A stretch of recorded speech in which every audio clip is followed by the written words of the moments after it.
반갑습니다. 말씀과 함께 하루를 시작하는 주님의 백성들을 예수님의 이름으로 축복합니다.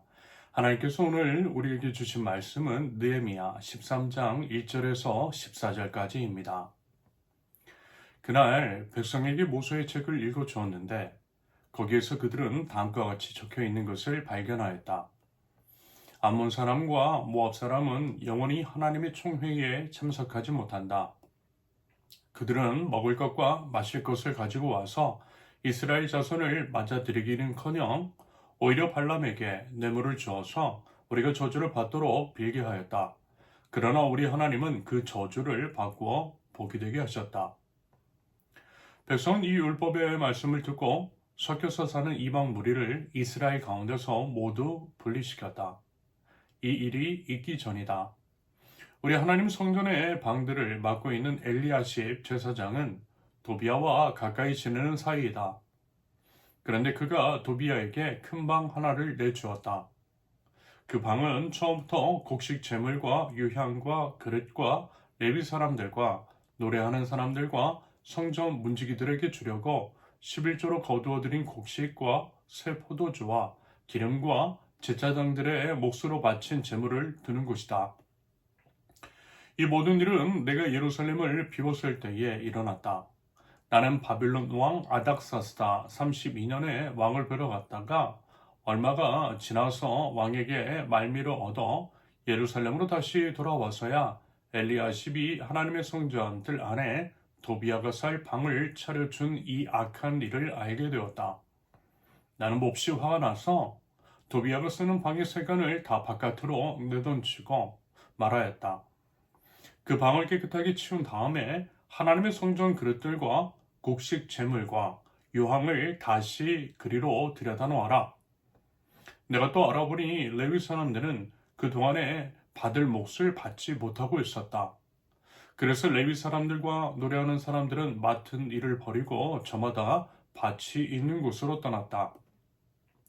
그래서 나는 어쩌자고 하나님 성전을 이렇게 내버려 두었느냐고 관리들을 꾸짖고 곧 레위 사람들을 불러 모아서 다시 일을 맡아보게 하였다.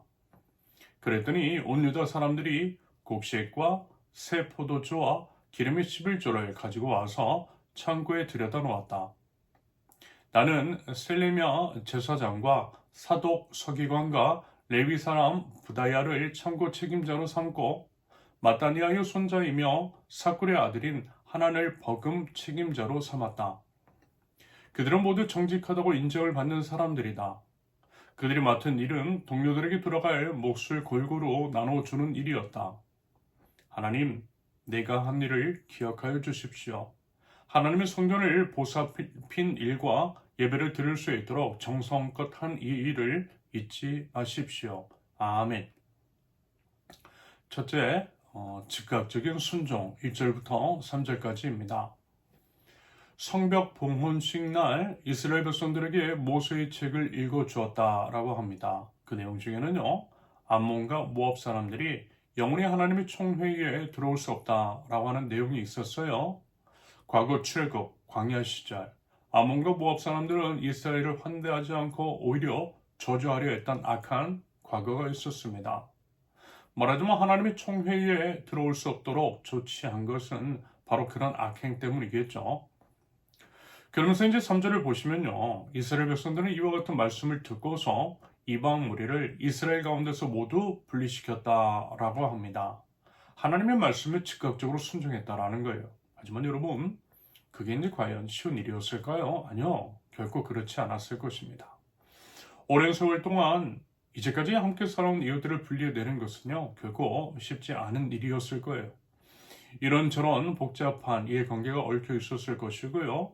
여러 손해를 봐야 하는 사정도 또 이제 분명히 있었을 것입니다. 그럼에도 인간의 감정과 생각보다 중요한 것은 뭐라고요? 하나님이시라는 거예요. 하나님의 뜻이라는 겁니다. 말하자면 이스라엘 백성들은요, 사사로운 이익 같은 것들을 모두 십자가에 못 박고 오직 주님께 순종했던 것입니다. 여러분, 그것이 바로 이제 진정한 하나님의 백성다운 선택인 것이겠죠. 나는 죽고 오직 그리스도께서만 내 안에 사시게 하는 것, 바로 그것입니다. 부디 우리들에게도요, 그 같은 믿음과 즉각적인 순종이 있을 수 있기를 바랍니다. 둘째, 거룩한 분노. 4절부터 9절까지입니다. 백성들이 이제 순종과는 달리 성전 안에서는 심각한 문제가 하나 발생하고 있었어요. 그것은 대제사장 엘리야십이 도비아를 위해 성전 안에 큰 방을 마련해 주었다라는 것이었습니다. 암몬 사람이며 느헤미야의 성벽 재건을 극렬히 반대하고 조롱까지 했던 도비아에게 그와 같은 호의를 베풀었다라는 거예요. 여러분, 이게 무슨요? 원수를 사랑하라 라고 하는 것에서 나온 호의는 아니었어요. 오히려 하나님의 거룩을 훼손하고 하나님의 말씀에 거스르는 불순종의 태도였습니다.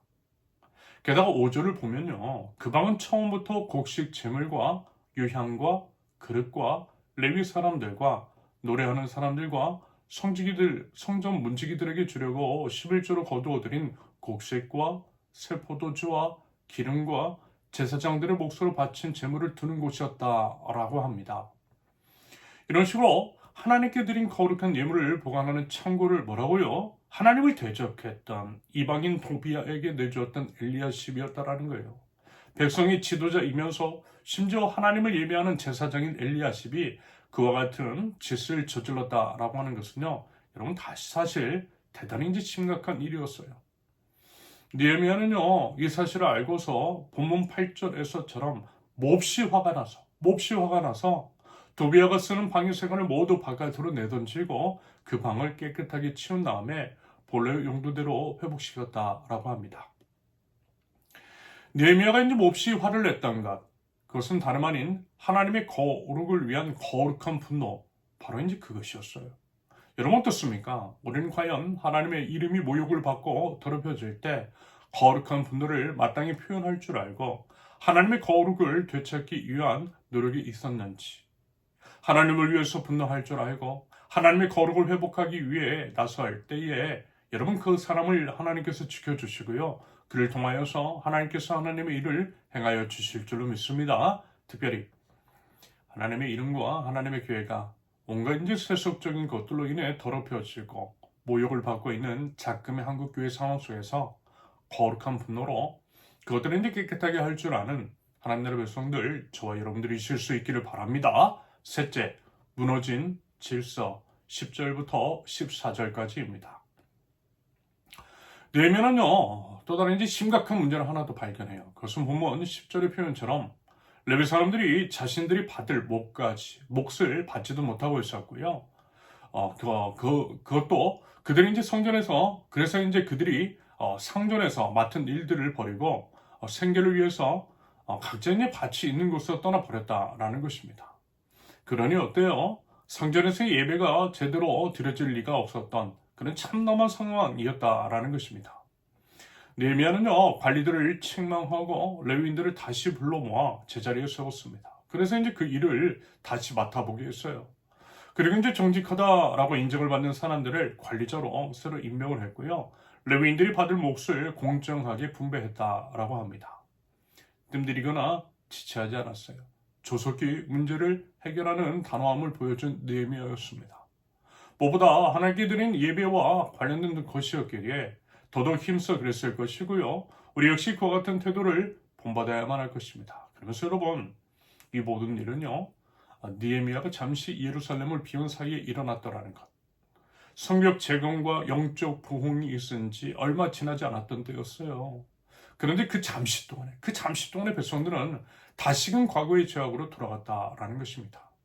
말하자면 이것이 인간의 연약함이겠죠. 여러분, 우리는 본질상 죄인이고요, 언제든 죄를 저지르기 쉽고 넘어지기 쉬운 존재임을 기억하고 또 경계해야만 할 것입니다. 여러분, 우리 자신을요, 한번 냉정하게 성찰해 볼 수 있기를 바라요. 예배 가운데 은혜를 받으면 뜨거운 회개의 눈물도 흘리고 결단도 하죠. 목회를 하면서요, 그런 사람들을 수도 없이 만났습니다. 그런데 어때요? 그때뿐이더라는 것.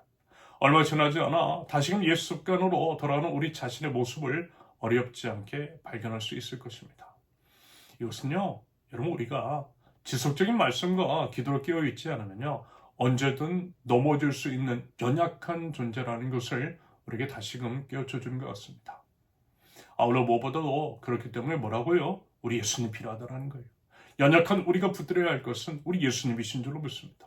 그 주님을 붙들 때에 우리 연약함을 이겨내고 죄에서 승리하게 될 줄로 믿습니다. 여러분, 다시 한번 말씀을 드리지만 우리 꼭 기억하면 좋겠어요. 언제든 넘어질 수 있는 연약한 존재라는 것을, 손줄로 알았을 때 넘어질까 조심해야 한다라고 하는 것을, 그리고 무엇보다 우리 예수님을 더욱더 힘써 의지하고 말씀과 기도로 깨어 있어야 한다라고 하는 것을 말입니다.